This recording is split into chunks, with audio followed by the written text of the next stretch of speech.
Hi friends, आज आपण मेथी मलाई मटार रेसिपी करणार आहोत। यासाठी सर्वप्रथम आपण काही ठराविक गोष्टी करणार आहोत। यामध्ये सर्वप्रथम मी कढई घेतली, कढईमध्ये साजूक तूप घालून घेतले। 1-2 चमचे तरी आपल्याला साजूक तूप इथे घालून घ्यायचं आहे। त्यानंतर एक तमालपत्र घातले, मी 2 वेलची घेतल्यात आणि 3 ते 4 लवंगा घालून घेतल्या। त्यानंतर 5 ते 6 मिरी, थोडंसं लसूण घालायचा। त्यानंतर इथे 1 चमचा मगज घेतलेली, 7 ते 8 आपण इथे काजू घालून घेणार आहोत आणि सर्वात नंतर आपण इथे कांदा घालून घेतला। हा एक मोठा कांदा घेतलेला आहे मी। त्यानंतर मिरची, हिरवी मिरची चवीनुसार, तुम्हाला जसं तिखट हवं त्यानुसार, आणि अद्रकचे तुकडे थोडेसे, आणि हे छान परतून घ्यायचं।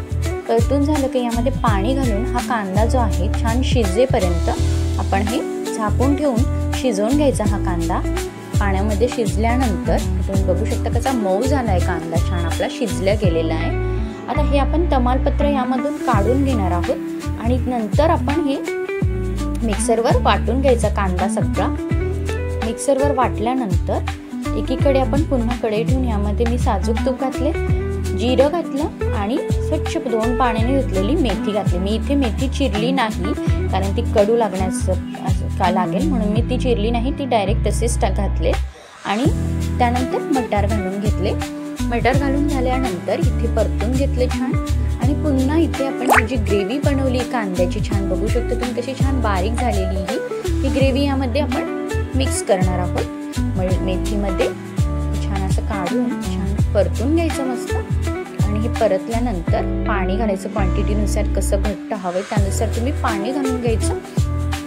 असं छान पाणी घातल्यानंतर चवीनुसार इथे आपण मीठ घालून घ्यायचं। लास्टला मीठ घालून घेतल्यानंतर मीठ घालून झाल्यानंतर आपण इथे फ्रेश क्रीम घालणार आहोत। फ्रेश क्रीम घालून घ्यायचं। फ्रेश क्रीम घातल्यानंतर छान अशी कोथिंबीर भुरभुरायची हिरवीगार, आणि सर्व करायचं मेथी मलाई मटार। सो तुम्ही नक्की करून बघा, खूप छान लागते, अगदी वेगळी टेस्ट येते भाजीला। छान असं बटर फुलक्याबरोबर तुम्ही ही मेथी मलाई मटार सर्व करा। सो रेसिपी आवडली असेल तर लाईक करा। धन्यवाद।